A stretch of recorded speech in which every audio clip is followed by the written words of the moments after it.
Hello, everyone, and welcome back to Wordy Tales, where stories teach us more than just English. They teach us how to live wisely. In today's story, we'll explore how a young man named Ryan discovered the secret to making his money work for him. Along the way, you'll learn new English words and expressions that you can practice in daily conversation. So sit back, listen carefully, and stay with me till the very end. In a quiet village surrounded by rice fields and green hills lived a 25-year-old man named Ryan. He was polite, hardworking, and known for always being on time. Every morning, he walked down a narrow dirt path to the small grocery store where he worked. The bell above the door jingled softly as he entered, and the smell of rice, soap, and freshly baked bread filled the air. Ryan had worked there for 5 years. He began as a helper, sweeping floors and arranging goods on shelves. With patience and effort, he was promoted to store manager. Though proud of his progress, Ryan often sat quietly at night wondering, "I work so hard every day, yet my savings grow so slowly." Each month, he carefully placed part of his salary in a wooden box labeled "My Savings." But even after years, the amount seemed too small to change his life. He could buy a new phone, maybe a small motorbike, but not much more. One warm evening, under the yellow light of his kerosene lamp, Ryan opened his box again. He sighed as he counted the money. 5 years of work, and this is all? He wasn't ungrateful, but he dreamed of freedom, the kind where money didn't control his life.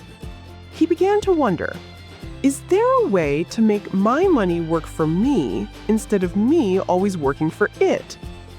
That single thought marked the beginning of a new journey. In the next village lived a man named Mr. Dinar. Everyone knew him, not only for his wealth, but for his calm, peaceful life. He owned rice fields, a small rice mill, and a few rental houses. Yet he was never seen rushing or stressing. People said Mr. Dinar's money worked for him, even while he slept. One Sunday morning, Ryan decided to meet him. He walked several miles until he reached a large banyan tree beside a golden field. There sat Mr. Dinar, sipping coffee from a clay cup, watching the sunrise. His face looked kind and peaceful. Ryan approached respectfully. "Good morning, sir." "Good morning, young man," replied Mr. Dinar with a smile. "What brings you here so early?" Ryan hesitated for a moment, then spoke honestly. "Sir, I've been working hard for years. I save what I can, but my money grows too slowly. I want to learn how to make it work for me, like you." Mr. Dinar's eyes sparkled with interest.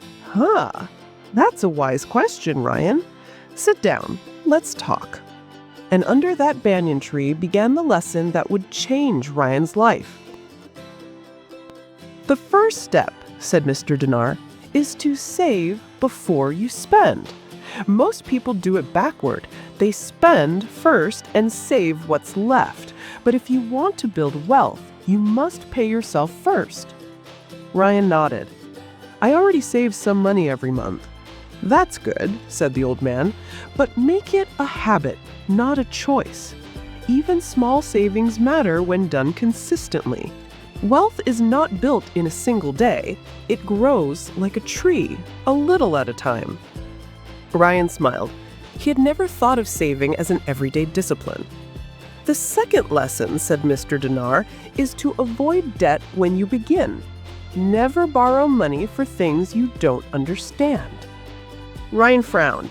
"But some people say borrowing helps you grow faster." Mr. Dinar laughed kindly.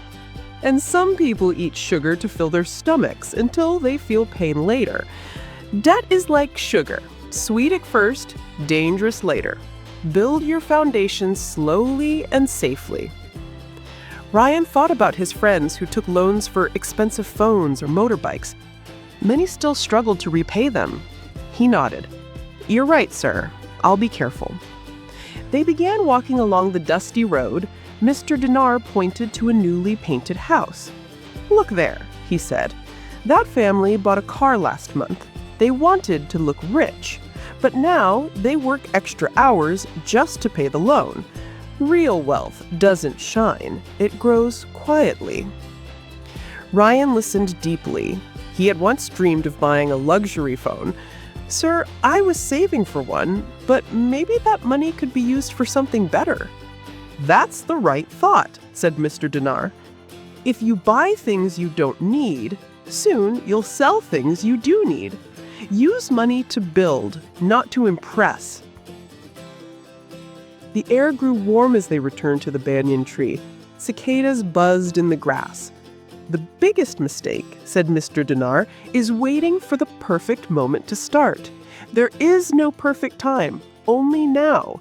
He picked up a handful of soil and let it fall through his fingers. This land didn't become rich in one day. Someone had to start planting. Ryan nodded slowly. "I guess I've been waiting too long." "Yes," the old man smiled. "Even with a small amount, you can start something. The key is action." He pointed towards the village. "See Rudy's house? He began a small Wi-Fi service with only 500,000 rupiah. Now half of the village pays him monthly.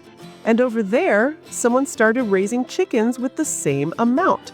The secret is not the money, it's the mindset." Ryan's eyes widened. "I never noticed those examples before." Mr. Dinar chuckled. "Opportunities are invisible to closed minds. Open yours." After a short rest, they walked towards the rice fields. The smell of earth and grass filled the air.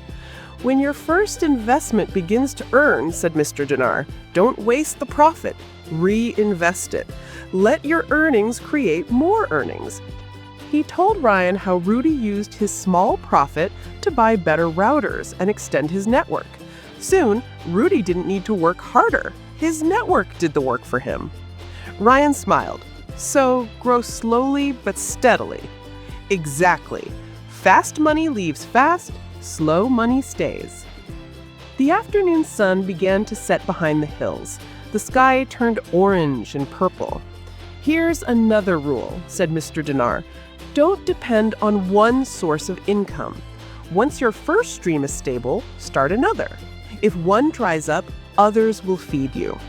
I have farms, rentals, and a rice mill. If one fails, the others keep me going. That's how peace is built." Ryan looked up at the glowing sky. "I want that peace too." "You will if you stay consistent." Finally, as the first stars appeared, Mr. Dinar gave him his last piece of wisdom. "Patience, Ryan. That's the final lesson. Money grows like a tree, not like grass. You must water it, protect it, and wait." Ryan smiled. "It's not just about money, is it?" Mr. Dinar's eyes shone. "No, it's about mindset. The right mindset turns small seeds into forests." They shared a quiet moment under the stars. Ryan felt lighter, as if a new door had opened inside his mind. Before leaving, Ryan joined Mr. Dinar's family for a simple meal of rice and vegetables. The air was filled with laughter and kindness. When he was ready to go, the old man handed him a small notebook. "Write your plans here," he said. "Dreams become real when written down." Ryan thanked him sincerely and walked home under the moonlight. His pockets were light, but his heart was full. The next morning, he started small.